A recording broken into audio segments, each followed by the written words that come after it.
Mulai. Assalamualaikum warahmatullahi wabarakatuh. Perkenalkan, kami dari kelompok 2 yang beranggotakan saya sendiri, Delvi Rio. Yang kedua ada Bang Rio Andrian. Yang ketiga ada Bang Hamdani Jumardi. Yang keempat ada Bang Robi Darwis. Yang kelima ada Bang Farid Arofi. Yang keenam ada Bang Roy Saputra. Yang ketujuh ada Bang Muhammad Arif. Yang kedelapan ada Bang Wendy Saputra. Yang kesembilan ada Mbak Retno Amelia. Boleh dilanjut slide-nya, Bang Rio? Oke, pada hari ini kami akan membahas atau mempresentasikan topik tentang penilaian dan pendapat dari pengaruh ChatGPT terhadap proses akademi di Universitas Ibnu Sina Batam. Oke, untuk yang slide pertama akan dibacakan oleh Bang Rio Andrian. Baik, terima kasih Bang Del. Poin pertama, statistik. Statistik adalah pengetahuan yang berhubungan dengan cara-cara pengumpulan data, pengorganisasian, distribusian, pengolahan, menganalisa data dan fakta kesimpulan yang sahih berdasarkan data atau fakta yang dianalisis. Fungsi dari statistik itu sendiri yang pertama deskriptif, yaitu statistik yang berfungsi untuk memahami, mendeskripsikan, menerangkan data, peristiwa yang dikumpulkan dalam suatu penelitian, penyelidikan, dan tidak sampai pada generalisasi atau pengambilan kesimpulan mengenai populasi yang diselidiki. Yang kedua, inferensial, yaitu statistik yang berfungsi untuk meramalkan dan mengontrol mengenai keseluruhan dan populasi berdasarkan data atau gejala dan peristiwa yang ada dalam suatu penelitian. Karena itu, bagian ini dimulai dengan adanya estimasi hipotesis.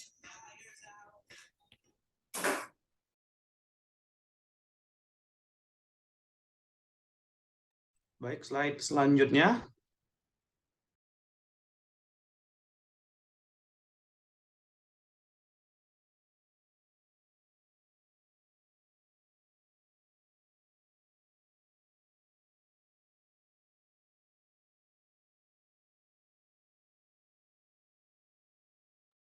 Bang Hamdani.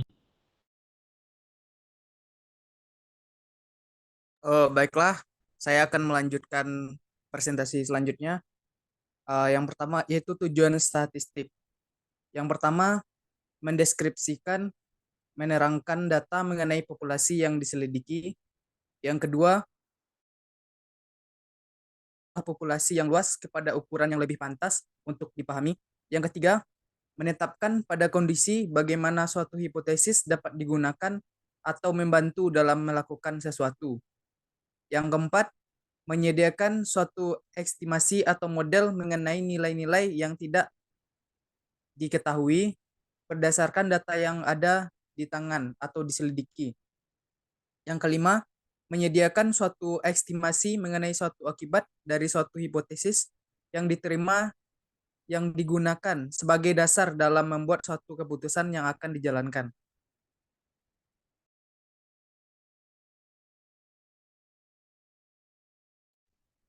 Dua, pengenalan SPSS versi 24. SPSS merupakan salah satu sekian banyak software statistik yang telah dikenal luas di kalangan penggunanya. Di samping masih banyak lagi software statistik lainnya seperti Minilab, Sistes, Microstat, dan masih banyak lagi. SPSS sebagai sebuah tools mempunyai banyak kelebihan. Berikut adalah tampilan dari SPSS versi 24, seperti pada gambar berikut ini.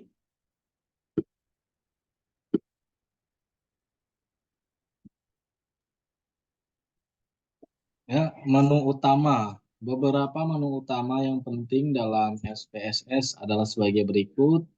Yang pertama itu file yang berisikan fasilitas pengelolaan atau manajemen data dan file. Dan yang kedua yaitu transform, digunakan untuk memanipulasi data. Yang ketiga ada analyze, digunakan untuk menganalisis data. Yang keempat ada graph, digunakan untuk memvisualkan data, dan yang kelima adalah utilities, digunakan berkaitan dengan utilitas dalam SPSS 24. Cara kerja SPSS. Untuk dapat memahami cara kerja SPSS, berikut ini dikemukakan kaitan antara kerja komputer dengan SPSS dalam mengelola data komputer. Komputer berfungsi mengelola data menjadi informasi yang berarti. Data yang akan diolah dimasukkan sebagai input. Kemudian dengan proses pengelolaan data oleh komputer, dihasilkan output yang berupa informasi untuk kegunaan lebih lanjut. Statistika.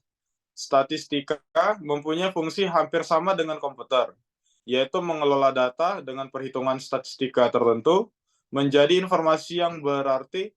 SPSS, proses pengelolaan data pada SPSS mirip dengan proses pada komputer dan statistika. Hanya di sini ada variasi dalam penyajian input dan output data.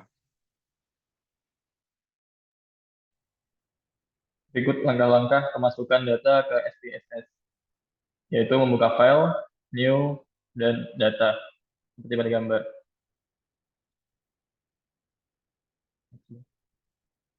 Langkah berikutnya adalah membuat nama untuk setiap variabel baru. Terlihat pada kasus di atas, ada 3 variabel, maka dilakukan input nama variabel sebanyak 3 kali variabel. Pertama, yaitu nama. Langkah pemasukan variabel nama yaitu klik mouse pada set variable view, mendefinisikan variabel nama. Yang pertama, nama sesuai dengan kasus. Letakkan pointer pada kolom nama dan ketik nama. Yang kedua yaitu type, karena nama merupakan data string atau kualitatif. Maka klik kotak kecil di kanan tersebut, pilihlah tipe string. Yang ketiga yaitu white, untuk seragaman ketik 15. Hal ini berarti nama seseorang hanya dimasukkan sebanyak 15 karakter saja. Desimal. Oleh karena tipe data adalah string, maka otomatis tidak ada desimalnya. Yang terakhir yaitu label. Label adalah keterangan untuk nama variabel yang dapat disertakan atau tidak untuk keseragaman. Klik ganda pada sel tersebut dan ketik nama mahasiswa.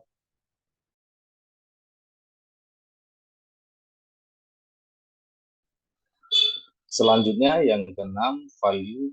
Oleh karena nama responden bersifat unik, dalam arti seorang responden hanya punya satu nomor tertentu, maka abaikan pilihan ini.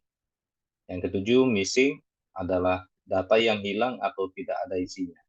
Seperti responden yang belum punya nama, maka dianggap missing. Dianggap semua responden mempunyai nama, maka abaikan bagian ini. Yang kedelapan, kolom, hampir sama dengan width, dengan fungsi menyediakan lebar kolom yang diperlukan untuk pemasukan data. Oleh karena data string untuk seragaman data ketik 15 saja. Yang ke-9, link, adalah posisi data apakah di kiri, tengah, atau kanan. Untuk memilih, tempatkan pointer pada sel tersebut. Buka kontak combo dan untuk seragaman pilihan center. Yang ke-10, measure adalah hal yang penting dalam SPSS karena menyangkut tipe data variabel yang nantinya menentukan jenis analisis yang digunakan. Untuk data string atau karakter ada 2 pilihan, yaitu data nominal dan data ordinal. Karena data nama bersifat setara, maka buka kotak combo dan pilih nominal.